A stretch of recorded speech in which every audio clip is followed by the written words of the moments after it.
Hey guys, what's up, it's sci-fi here, and welcome to episode 3 of Warframes Beginner's Guides 2.5, and for some reason, I am really excited to play today. I have no idea why, but episode 3 is basically just going to consist of us, going through Venus, doing all the missions there, learning about Master Rank, and learning just a little bit more about modding. So, let's go ahead and do the Master Rank 1 test. Now, I'm going to explain what Master Rank is.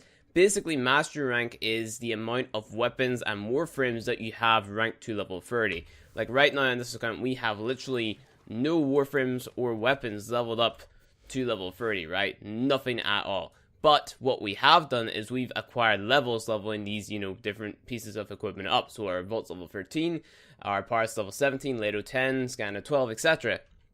And every time you gain a level on a weapon or Warframe, basically you're going to get what is known as Master XP. So if you go ahead, click on your show profile, head over to your equipment, you can see that you have a 0 out of 315 completed, and you can see the progression of, the majority of your items here. So if you scroll down, you'll be able to find, your different types of weapons that you own, how much XP or Master XP you've got with them, etc., So basically, whenever you get a new Warframe or weapon, never ever ever ever ever sell it until you get it to level 30 for the first time. After you've got it level 30, you can sell it, and then you can use it to, buy another weapon or whatever. But a rule of thumb, once you buy a weapon and once you buy a new Warframe, get it to level 30 before you get rid of it, always. No exceptions at all, even if you hate the weapon, get it to level 30, then sell it. That way you're never going to have to look at it ever again. Now let's go ahead and jump into the Master Rank test. Basically, this is a test which will, test if you've, picked up the game enough to sort of progress in the game, I guess. So just go ahead, pause the game. Whenever this little bar right here is flashing orange and blue, that means you are allowed to up your Master Rank. So just go ahead, hover over this, press rank up, press OK, and go ahead and enter it. But just a disclaimer, if you come into this and you fail it, you're going to have to wait 24 hours before you can retry again. So just be wary of that. We're going to go ahead. The first one is very easy, just basic kill enemies with your primary weapon. And yeah, let's just jump right into it. Tenno must be a master of all their weapons. Prove yourself with your primary weapon. So basically, we just have to kill corpus enemies with our MK1 Paras. Pretty easy. You can literally just stand in the one spot and, scope them. Very easy. Killed 3 enemies in, no time. So really easy as Vault because you're able to, store your damage just by moving. Like, if you run around a little bit, you see the little number appearing beside my health bar or my shields. That's basically storing more damage. So if I go ahead, shoot that enemy, that is then turned into base damage or electricity damage, which it stores up over time. So if you want to one-hit these enemies, just walk around, charge up the bow, and yeah, it's gonna release all that damage. And it's a pretty cool passive. That's Volt's passive, which you can see under the abilities menu, like I showed you guys in the last video. Didn't actually point that out because it wasn't really too important, but it's worth noting that that's his passive, and it's really cool. So yeah, definitely useful in the early game. In the late game, not so much, but in the early game, definitely. So, yeah, very simplistic. Allows you to really, make really, I guess, lackluster weapons more, usable. Make sure to kill these shield drones first, guys. They're pretty annoying to deal with. You can hit them. There you go. Easy peasy. Then run around, build up that damage. One-shot the enemies, easy peasy. I recommend getting it to 100 and then releasing it. Then you're good to go. That way you're always going to one-shot. So just slide around or something. There you go, 100. Easy peasy. 1 enemy kill left and then we're good to go. And now we're Master Rank 1. Just stand in the middle of the arena. He'll kneel down and that's you finish your Master Rank test. So good job, guys. You're now Master Rank 1. Easy peasy. And we'll talk about the benefits whenever we get back into the ship. So a lot of you guys are probably wondering, Flint, what does Master Rank actually give you? Well, basically what Master Rank gives you is it's going to allow you to unlock a lot more weapons. So if you go into the market and you search for, let's take for example the Rhino Warframe, right? So you go to Warframes, you just click on Warframes, and then you scroll down, you look for Rhino, you see it says Master Rank locked. To get Rhino, you actually have to progress to Master Rank 2 before you can actually purchase the blueprint and actually use this frame in game. So yeah, make sure to definitely always keep an eye on your Master Rank. Other than that, other benefits that it gives you, this one is somewhat of a complicated one because it mainly applies for higher players, but say say you have a weapon, you just bought a brand new, let's take for example a weapon known as the Soma Prime. You have a brand new Soma Prime and you're master rank 15. Instead of that Soma Prime starting off with 0 mod capacity like we do at the beginning of the game, it's actually going to start off with 15 mod capacity, and it's not going to gain any more mod capacity until that weapon hits level 15. So whenever it hits level 16, it'll have 16 mod capacity. So basically master rank will act as like a base capacity thing for your weapons. It's kind of hard to explain because you kind of have to just see it in action. There's a thing called forming, which resets the rank of your weapons. So if you're master rank 15 and you forming your weapon or prestige your weapon, basically whenever you use it at unranked, it's going to have 15 mod capacity to allow you to equip a little bit more mods, so it makes the process of leveling up that weapon a little bit more easier because it's going to be more usable whenever you're playing. So yeah, that's one of many benefits of master rank. So yeah, you know, master rank doesn't really do that much apart from unlock stuff and you know, give you that access. But you know, as you progress through, there's other benefits. So like at master rank 3, you unlock this thing over here called Syndicate Standing, etc. So we're not going to go too much into it yet, but today we're going to be progressing to Venus, right? So this is Venus. We unlocked it in the last video. We went from this node, E prime, down the way to the Venus junction. We completed the Venus junction, and now we're over here at Venus. So we're going from E gate up to the Mercury junction. So we're going to be going probably here to, I don't know, we can go here to here to here to here to here to here. You get me? You feel me? So we're going to be going from E gate to Tessera to Venera to Fossa to Aphrodite, and then the Mercury junction, and then that should be good to go. So E-Gate is just an exterminate mission, very simplistic, and it's versus the Corpus. So something I want to point out to you guys before we head into that mission is, remember how I said in the first video, you have these things on your weapons called configs. Go down your arsenal, click upgrade, and go to your config B, where you should have your BNF Corpus equipped, and then you're going to deal 2.5% more damage versus the Corpus, which is pretty cool. And again, if you are running a pistol versus the Corpus, throw on an electricity mod if you have one, because it's going to help you deal a little bit more damage versus the enemy shields. And if you want to deal more damage versus the robots in the Corpus faction, throw on heated charge. Wait, never mind, that's not right. If you want to deal a little bit more damage and I guess proc a status effect versus the Corpus faction, throw on this here combo right here. So this makes radiation. So you see, whenever I throw on heated charge beside convulsion here, it makes a damage type known as radiation, which is going to act as like a confusing status proc to the enemies if it procs. So we're just going to go ahead and throw that on for the sake of having it thrown on, because it's a pretty effective damage type. So you can do the same with your melee weapon. However, what you could do with melee weapon, because I have this mod called Northwind from that defense that I stayed in, I stayed 15 waves, and I got this Northwind mod. I can throw on Shocking Touch and Northwind beside each other whenever I have enough mod capacity, and that would make magnetic damage. So we'll get more into damage types, etc. But if you have those mods, make sure to go ahead and throw them on. These mods right here don't really affect your MK1 power, so I wouldn't bother throwing them on. But we're going with Radiation, the Lido. You'll see it has a cool effect. It's not going to like bump up my damage too much, but you know, it's definitely cool to have to see the effect.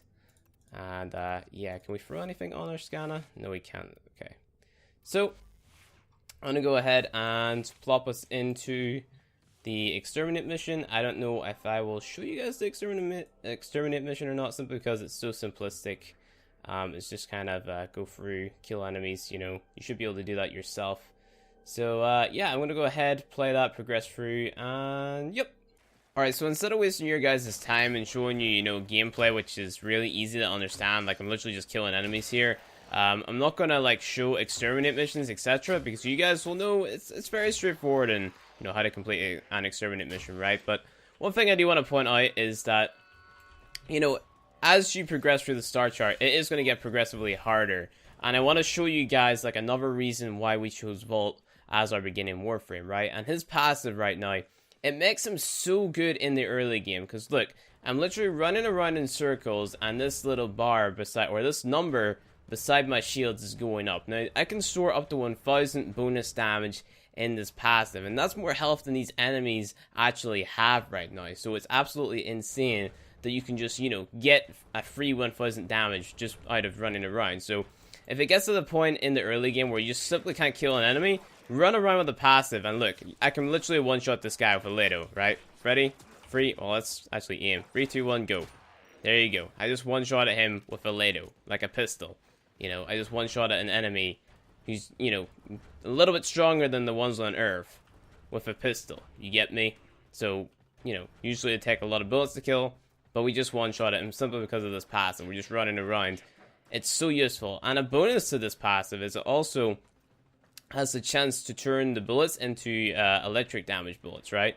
So you're going to be able to deal that electric status effect, making it even more effective versus the corpus, because, you know, electric does a lot more damage versus shields than you might think. Same with this electric shield ability, this one right here, which is his third ability. You shoot through this, you get increased critical damage, increased range, electric damage added to your bullets. It's absolutely insane the amount of synergy that this actually, you know, gives. So your abilities, your passive, how much damage you can store up, etc. So, you know, but even at that, if you're just, you know, kind of struggling, just go around with melee. Just kind of slash through the enemies like so. Watch, you know. Rest in peace. We just one-shot an Eximus with a scanner.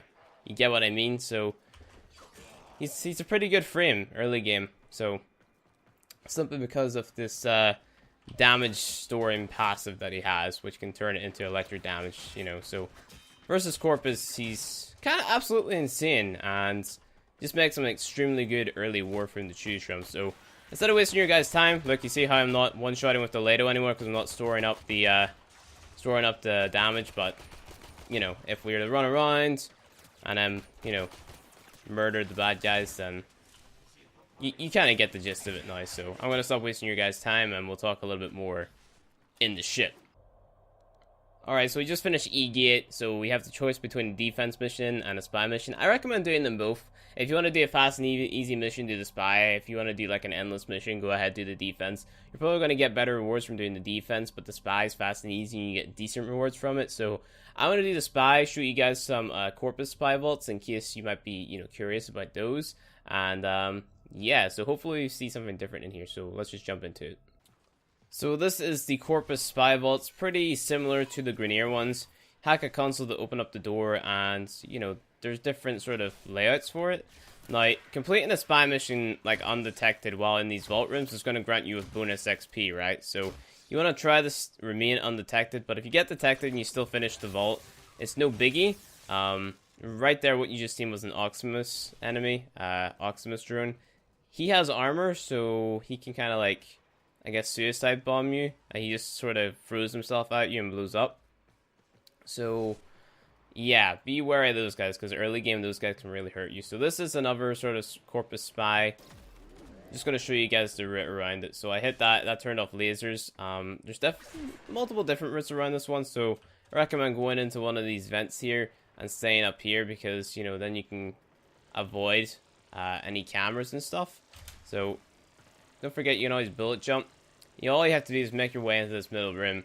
Again, ensure there's no cameras or anything. You can look for like a little blue scan, like this line little here, and that'll show you that there's a camera. So what you want to be doing is, you know, destroying that camera, because if you get caught by a camera, you get detected, and then the alarms start, and then that'll destroy the data. So you're gonna have to be quick. So extracted that, and you see we got 4,000 XP, I think, right there. And we also find an unidentified item. Like, after you get the item, it doesn't matter if you get detected. But, you know, you want to try to remain undetected. Alarms are going to go off. Completely fine. When you're not in the vault rooms, it doesn't matter if the enemies detect you. Just whenever you're in the vault room. So I'm going to skip ahead to B. So all I'm asking you really to do with these spy missions is pay attention to how I do them without being detected, right? So, you know, chances are you're going to come across the exact same vault rooms, right? Or the spy vault rooms. So just pay attention to how they're done. Then you won't be detected, and then you're going to get a lot of XP. We just press that button. We basically turned off every laser here. So whenever you get higher up in the levels, obviously things like the floors are broken, and you have to like bullet jump into this corner to avoid, you know, jumping into the lasers, which will be here. But, you know, other than that, it's really simplistic. They all sort of have the same concept to them. Don't get hit by lasers, don't get detected by cameras, don't get detected by drones. Extremely simplistic, so just pay attention to how I complete them whenever you're watching in my videos, and you should be good to go. So I'm going to go ahead and skip on to C now. Whenever you're doing spy missions, it's always worth extracting like all 3 of the things, right? Even if you get detected, it's always worth extracting all 3, you know, data vaults, right?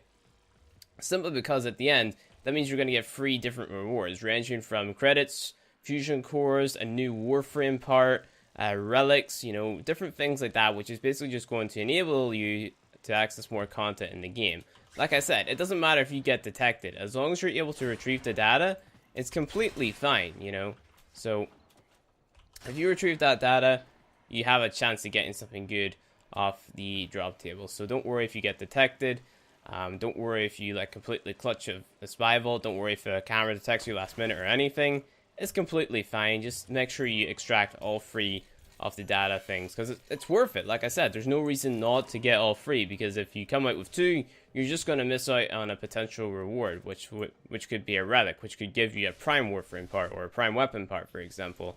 So yeah, we're going to go ahead, skip to the end, and I'll show you guys what I get from the spy mission for extracting all 3 of them. So making our way to the exit, and we get... What do we get? We got a relic, we got mods, and we got 2 of the same mod, and we got a relic. So this relic is the proper reward here. So I'll talk a little bit more, maybe about relics in the ship.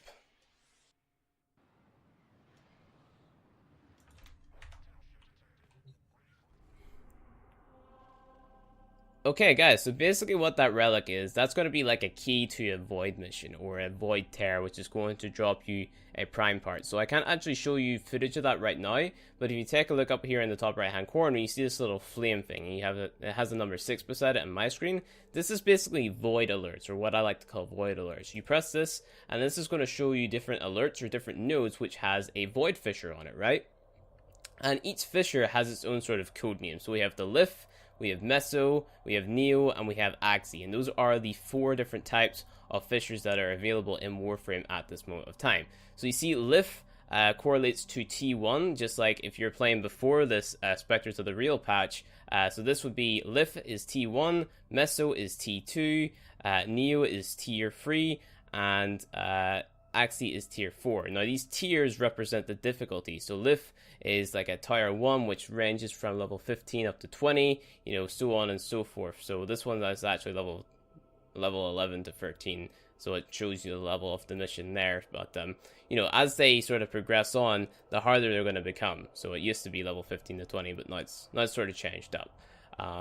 So yeah, each tier has its own sort of code name. So we have Lif, Meso, Neo, and Axie. And basically those relics that we're farming up, you're going to be able to take a look at those relics later on once we progress from Earth to Mars in this on the star chart, because you're going to get this thing known as a void, let's see what it's called, it's a void relic segment, right? And that's going to show you what these relics actually have the potential to give you. So if you go down to the bottom right hand side of your ship, you see this right here, and that's basically what we're going to get whenever we progress from Earth to Mars, right? So we haven't got that yet, we can't look at it yet, and what that's going to allow you to do is play these void missions whenever you unlock these nodes, and you're going to be able to see what prime parts they give. You're going to be able to use the relics, go and play this mission, and get a potential prime part at the end. So we'll talk a little bit more about that there whenever it comes around, because we are definitely going to need to do that. But we're going to be progressing on. I'm going to be doing this capture mission. Not going to show you guys this mission because, you know, it's very straightforward. But I will show you guys something important whenever we get there. So I will see you guys in a minute or two. So believe it or not, guys, we've actually got to the boss node of this planet already. After we do this boss node, we're going to have to do this Tessera node and survive 10 waves here. And we're also going to have to rescue a hostage from this node called Linnea, I believe. So yeah, we're going to have to do this, survive 10 waves here, and we're also going to have to rescue a hostage, so just basically play this node. So if you haven't already, you know, done Unda and got the spy rewards from there, go ahead, do Tessera and survive 10 waves. Don't leave until wave 10, and then progress to Linnea, complete that mission, and then progress up here to the Jackal boss on Fossa, kill him, and then you'll be able to progress to Mercury as soon as you get there. So I'm going to go ahead and show you guys the Jackal boss. Then I'm going to go and do this Tessera and obviously show you guys the rescue. So let's go ahead, jump into the Jackal boss. Now, the Jackal boss has to be one of my favorite bosses in the game, just because of how it's set up. It's a really cool looking arena, which, you know, it could be like a more sort of dramatic fight if DE wanted to invest in it. But, you know, how it is right now isn't too bad. He's just basically a big mech robot. You have to shoot his legs to disable him. Then you're able to do damage to like his main part, so his body. Not that hard of a boss. He can be frustrating to play against for newer players.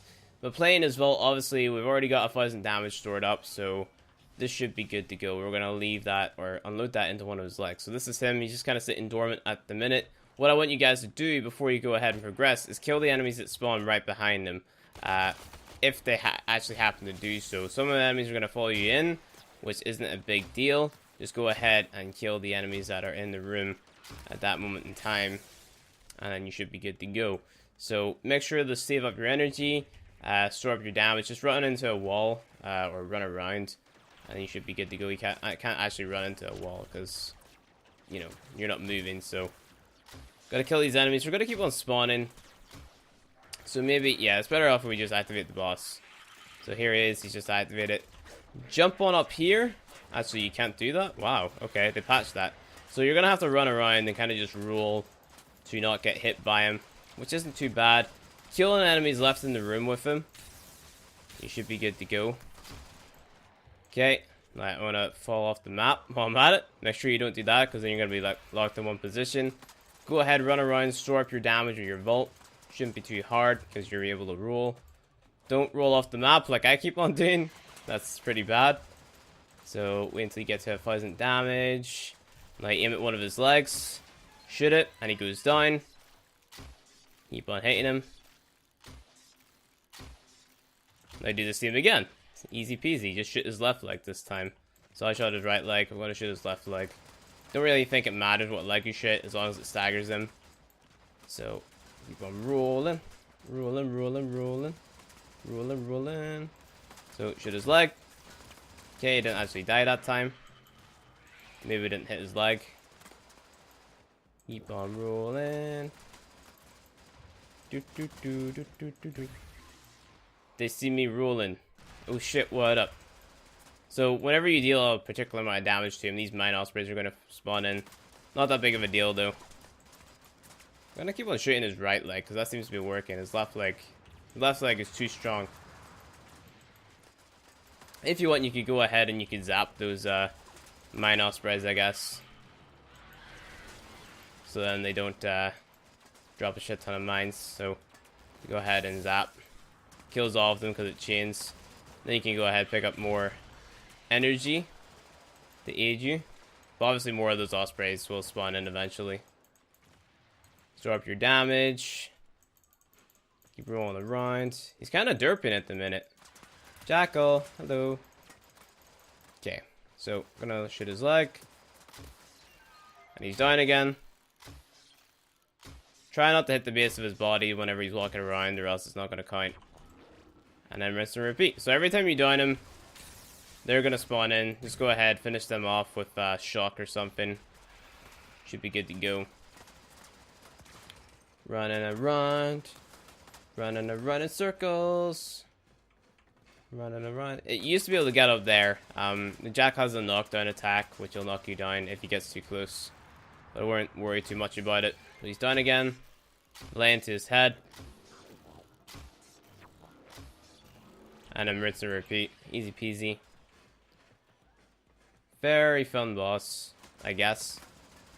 He's probably one of those bosses which does have like a cool mechanic to him, I guess. Like actually having to damage him before you can damage him, I guess. So he's one of the unique bosses in the game, which could be a lot more dramatic if they sort of up the scale off him or something, or, you know, put turrets in this room for the Tenno to jump on to damage him. Like he had a shield which could only be pierced free by the turrets in the room or something. Just spitting out ideas, DE, because, you know, why not? You know, sick rhymes, Warframe player. But yeah, let's go ahead.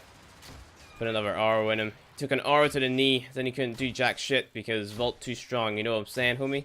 Gonna have to do it one more time because I'm too slow with the arrow. But yeah, this is Warframe progression at its finest, sort of. Progression even though whenever you shouldn't be progressing because you're too weak to sort of kill him. You get what I mean? But because Vault's new passive, you can do it. You know, you can do it, amigo. I believe. So, rest in peace, Jackal. Gone but not forgotten. You can come back and, you know, fight this boss again for a chance at better mods like Handspring. It's going to basically make it so that you don't stay knocked down for a long time. You kind of just handspring back up again after it. He also drops part for the Rhino Warframe that I was talking about earlier in the video. So if you want to go ahead farm him, I'll show you at the end of the mission. You get a Jackal sigil, so it's a customization item, which is pretty cool to equip to your Warframe. Again, I'll show you that. And yeah, just finish off all the enemies around you, hack any consoles that you need to hack, progress to the end of the mission, and you will see you get one of 3 Rhino parts, either the neurotics, the chassis, or the system. So Warframes are made up of 3 parts, which are then merged together with the blueprint, and you're going to get one of those 3 parts by killing the boss. It's based on RNG, so every time you play the boss, you may or may not get a different part. So sometimes you might get neurotics 2 times in a row, sometimes you might not, but let's see what we get. So we actually get Rhino chassis blueprint. You see what I mean? So you're going to have to go into your foundry and build this, and I'll talk about it more in the ship. Oh, and by the way, if you kill bosses a lot, or this is your first time killing a boss, you're going to get this message from the Stalker. He's an assassin that's going to just randomly appear in one of your missions, come in and kill you. He has a chance to drop the Dread, the Hate, the Despair, and 2 other weapons which are locked behind the quest. So you have to complete that quest before this guy has the ability to drop those. So we'll talk a little bit more about that whenever we get to that at that time. But this guy will just randomly appear in one of your missions. You're going to see your screen flash pure black, and he'll say your actions have consequences. Your, fight versus the Jackal is not forgotten. Your sentence is death. He'll spawn in, he'll try to kill you. If you kill him, he might drop a Blind Justice mod, a Molten Impact mod, a Dread, a Hate, or a Despair blueprint. So, yeah, that's the Stalker. He's a pretty cool guy once you get to know him. But I was talking to you guys about Warframe parts. So if you go down to your foundry here, we now have a Rhino chassis, which we can build. So we want to sort by Warframe. So each Warframe is made up of 3 different parts. If we go up into the market here, we take a look at a random Warframe. So if I don't know if we can look at Rhino. Go to his blueprint. You see you need the Rhino Neuroptics, Rhino chassis, and Rhino systems.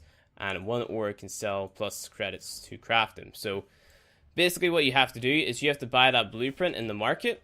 And then you have to come down here and you have to build all 3 of those parts. So all those parts are acquired by killing the Jackal boss. So this is going to take 12 hours to build. So you just want to leave that in your foundry and that'll build and be done in 12 hours. And then you want to come back and then claim that. And then that'll be 1 part ready towards building your Rhino frame, if you get what I mean. So you can either go back and keep on killing the Jackal now to get the other 2 parts, right? So it's based on RNG, so he's just going to drop random parts all the time. So you either get the helmet, you can get the helmet 5 times in a row, then you can get the systems once, and then the helmet another 5 times, and then you get the chassis or whatever. It's completely random, so you can either go in and do that, or you can just keep on progressing like I'm going to do. I'm probably going to come back and farm up Rhino after this video, so I'm going to have him sitting ready in the foundry for whenever the time comes. So always make sure whenever you find new parts for a Warframe, go in and farm up those parts. So I'm going to do that after I have made this video. I'm going to farm up the parts for Rhino, make sure that they're all being built in the foundry, and then we're going to have him sitting ready to claim whenever we might need him, if you get what I mean. So I'm going to go ahead and do the 10 waves of this defense, and I'll be back in a second. So 10 waves in this defense wasn't hard at all. I kind of just ran around and meleeed every single enemy, so like that. It's pretty fun, very small map. Most of these enemies have very little shields, so just kind of cutting through them with the Scanner was pretty fun. Scanner is definitely the best weapon that you have at your arsenal at this moment in time. Fun fact though, if you jump, look at the ground, and do a slam with your melee, those enemies are going to ragdoll. You look down at them, you press E again, you're going to do finisher damage to them. So it's going to put you in that little animation, and that's going to count as finisher damage if you do get put in the animation, you know? And that's just going to amplify your damage by a lot, because, you know, it's finisher damage. It's cool. So I can actually get it to proc now on screen. It was working a minute ago. I have no idea why it's not working now. There you go. There you go. But, you know, it does a buttload of damage. Use your shock ability to sort of stun them. You know, very easy mission. Sometimes enemies got glitched behind this wall, and they couldn't move, so it was funny. Pay attention to your map. You can make that bigger by pressing M, or pushing down the touchpad or whatever, but, you know, it's cool. And there's the Oxygen Osprey just killing himself, so easy mission. Nothing too hard about it, and we get a reward. Nothing too great, but see you guys back in the ship. Okay, now we have to go rescue the hostage, and then we have to go do Aphrodite, and then we're good to go for Mercury. And yeah, so let's go ahead, rescue that hostage though. So there's only like 3 different corpus hostage tile sets that you can really get. They're all like really simple, so nothing too hard to explain. Just make your way to the chamber, or the jail cell or whatever, and should be really self-explanatory, you know. There's multiple ways to get in. You can either hack the door at the front, or you can sneak your way in for events and stuff. It's really easy, so pretty easy to understand. I guess it's just someone showing you how to do it. So go ahead, press this. This is the outdoor one, so this one's extremely easy. There's a thing in the floor. Jump on the thing in the floor. Jump up the way, and now you're in to the jail cell. And just go ahead, hack the console. Done. That's an infested. Hack the other one. Boop, boop, boop, boop, boop, boop, boop, boop. There you go. There she is. And now, okay, her arm's derping out. Okay. And I just go out the way you came in again. Or go out the way you came in. The hostage is just gonna teleport to you as you progress through the mission, so make sure to be super fast. Hostage is still derping. Look at that arm though. This is some funny memes right now. But follow your map, make it to the end, and then you should be good to go. So she'll just teleport and keep up with you. Nothing too complicated about it, and you don't get anything special for doing this mission other than the progression, which I don't really understand, but who might argue if Almighty D Steve, but yeah, I'll see you guys back in the ship. So these missions literally take little to no time to complete, as you guys can tell. You know, I'm just kind of rushing through them all. Let's go to Aphrodite, do the mobile defense. Not gonna waste your time by showing you guys that, so we're gonna skip ahead to the Mercury junction probably. But I'm gonna have to defeat 10 Xmas enemies, so chances are I'm gonna keep on replaying this mobile defense for the Xmas enemies to spawn. So I guess we'll try that out, and if an Xmas enemy spawns, I will make sure to show you. Alright, so I can confirm Xmas enemies do actually spawn in this mission, as you can see right in front of me. There's an Xmas, and now he's an dead LMAO. So if you're trying to do the Xmas challenge on Venus, just keep on replaying this mobile defense. You're gonna get a lot of, I mean, a decent amount of XP for doing it, because a decent amount of enemies spawn. But at least one Xmas enemy will spawn per run, so keep that in mind if you're trying to complete Venus. I mean, I guess the same goes for any planet. One enemy, or one Xmas enemy, is going to spawn per run, and we just got a really good mod there, Stretch, so that's definitely going on our build. So Stretch is an insanely good mod for Vault and other frames alike, so yeah, you'll definitely get that mod if you keep on replaying this mission right here, because it just drops off one of the enemies. It's a common mod, so, you know, no need to sort of stress while farming for it. Stretch is a pretty nice mod to have, because it's just going to increase the range in which your abilities affect. So, for example, your discharge ability, you know, it's going to make crowd controlling enemies a lot easier, because there's going to be more range on the actual ability itself. So, yeah, that's pretty cool. But anyway, I'll stop wasting your time and continue this mobile defense, get the 10 Xmas kills, and speak to you guys at the junction. So, because of a bug that still exists within the game, I can actually do the mobile defense to farm the Xmas enemies. So instead, I just ran E-Gate. Now, E-Gate, you know, spawns 2 Xmas enemies per run anyway, so you should be good to go just doing the exterminate mission. I think it's faster doing it this way, so just go ahead and run E-Gate if you want to kill the Xmases. But yeah, a void mission appeared above Aphrodite, so I can do so anytime I click it. It asks if you want to do the regular mission, you click it, and then it still puts you in the void mission. So this is what I was talking about with the relics, guys. So this is the Lith or tier 1 relics right here. So I have 2 different types. I have an S1 and I have a V1. So you see the S1 gives different rewards, and it also shows the chance for drop, you know. So Spear primes the lowest, so it's the rarest part on that key. And Forma, Paris String, Haiku, Bronco. Same thing with, you know, the V1. You have the Fragger, Vault Prime Systems, Vorma, Paris, Burston, Paris Prime. You know, we'll get into that later. We'll talk about that in a later video whenever we actually need to do those. But, yeah, let's go to Mercury and do this junction, man. Spooky, scary Mercury junction.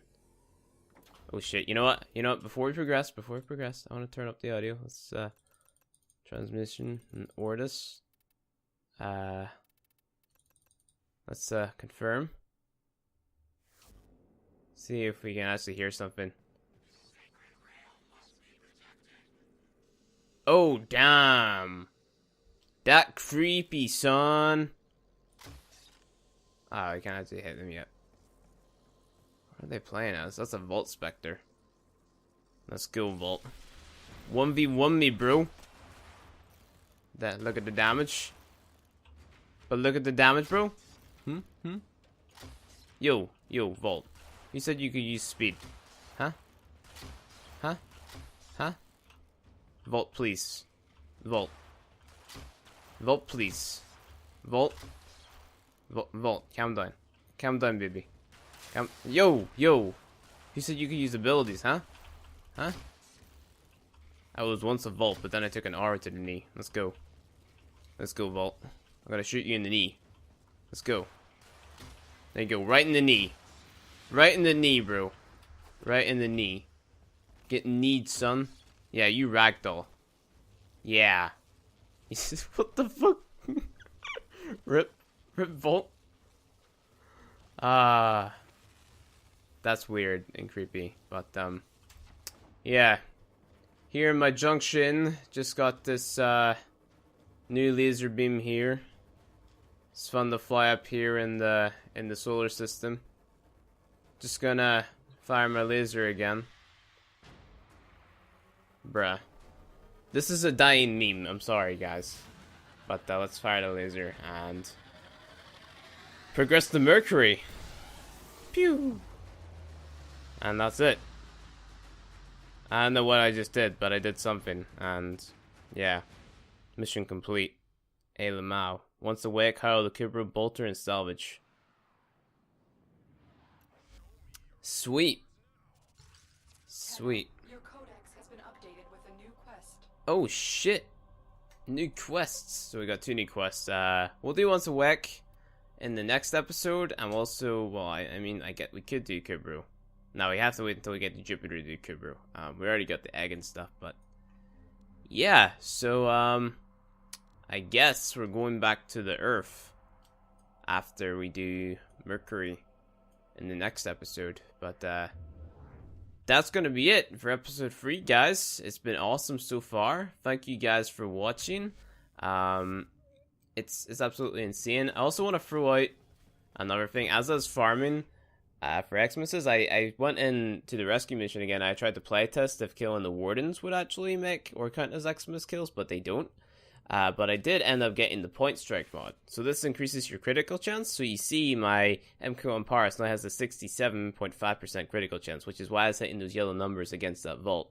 So if you go ahead and kill the Corpus Wardens, the enemies that spawn exclusively in Corpus rescue missions, they're yellow Corpus soldiers, like pretty tanky. Just go up, stealth kill them, and they have a chance to drop that point strike mod. You're going to want to get that there and rank that up because it's a staple.